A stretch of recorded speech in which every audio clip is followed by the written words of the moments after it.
Yo, what's up? It's your boy Currency 365. Hope you guys are doing well. Legends never die, they stay in our hearts. If you want to support us, click the like button, subscribe to the channel, and also you can come down here and hit the join button under the video or in our channel section. And you can also join our Patreon, patreon.com/currency365.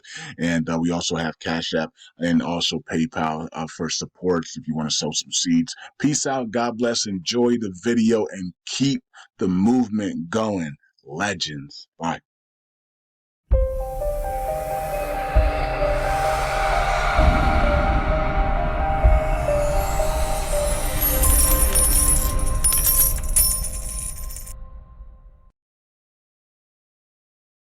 Years ago, I'd yearned for the wealth transfer to happen, right? God, if I just had more money, everything would be okay.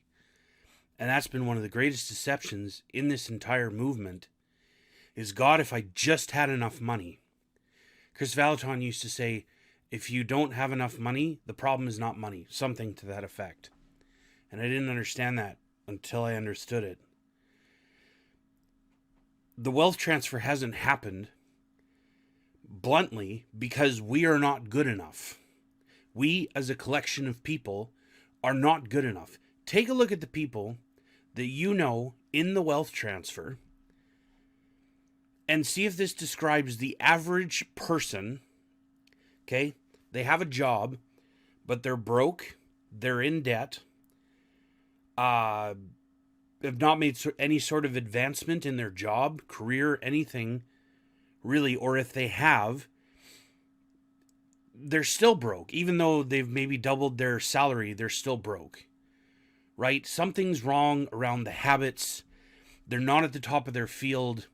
There's absolutely no ambition for anything. Well, there is. There's ambition to be rich, but yet the skill sets are absolutely non-existent. Right? It's like people are like, yeah, I'm going to be rich. And people need to hear this message. Because if you think that God is going to give you a massive pile of money and then expect nothing from you, like, you're absolutely out of your mind. When Israel left Egypt and the wealth transfer had taken place, and then these people were in the desert and they're complaining, and God says, okay, we're not going to go into the promised land until these people die out. Think about where their mindsets were. Their mindsets were not on, the promise, inhabiting the land that they had been promised, building and increasing anything. No, their mindset was set around complaining. And I see lots of people complaining. They complain about the government. They complain about their boss. They complain about God. There is no personal responsibility being taken for the most part. There is no skill sets that are being grown or developed.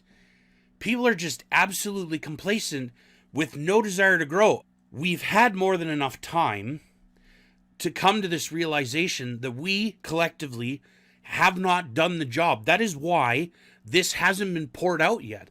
The stewardship level threshold has not been met yet. Think about this. You're God. And you're saying, okay, I'm going to pour out lots of money and we're going to do an end times wealth transfer. And then you look collectively at the people that are positioned to get the wealth transfer and you're like, well, that's really freaking underwhelming. And this is a message that people don't want to hear. But if we, in our lifetime, want to see this wealth transfer, then our skill sets have to significantly increase. What's the last book you read?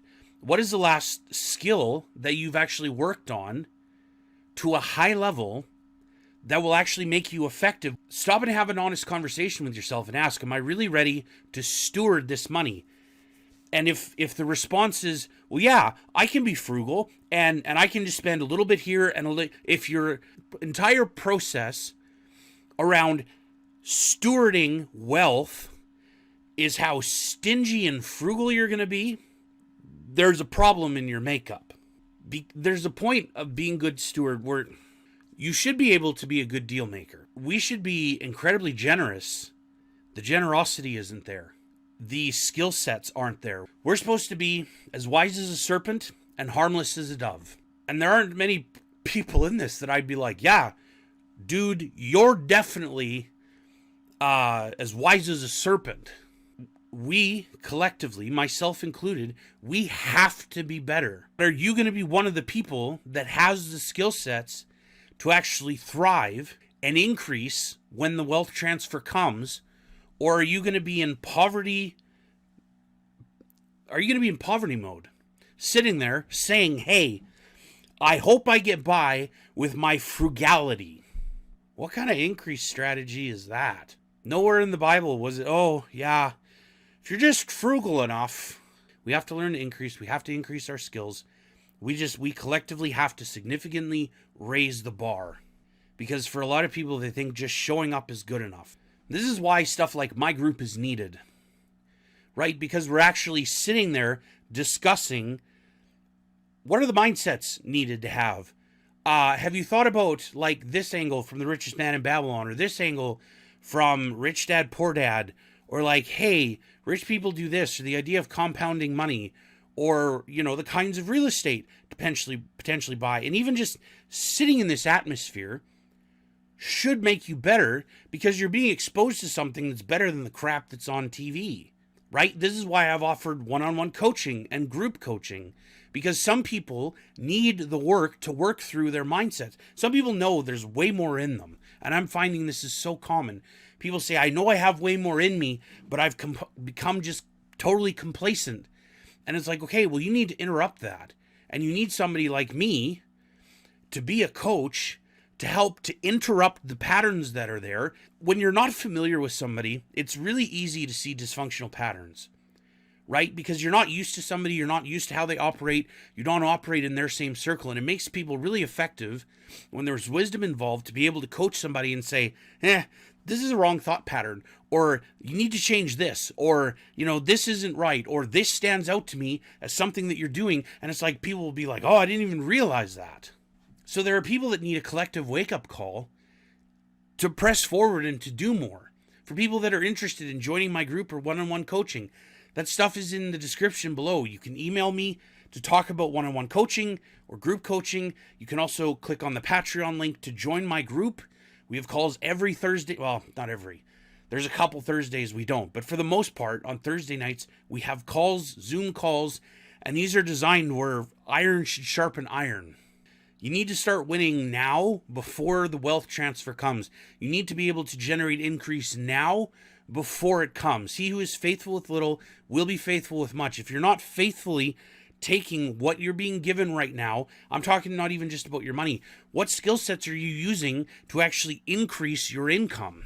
What do you have that God has given you that you're not using, that you need to be using? People think like, oh, there just needs to be some political changes and everything's going to be fine. Hello, there needs to be people on every level actively participating in order to actually see a positive, significant change. We're all going to have jobs to do. We're all going to have a part to play in this. But are you actually ready and equipped to play your part, or are you just stuck in survival mode?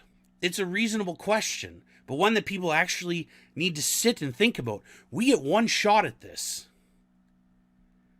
Are you going to be ready when opportunity knocks? If the answer is no to that, what are you going to do to change it?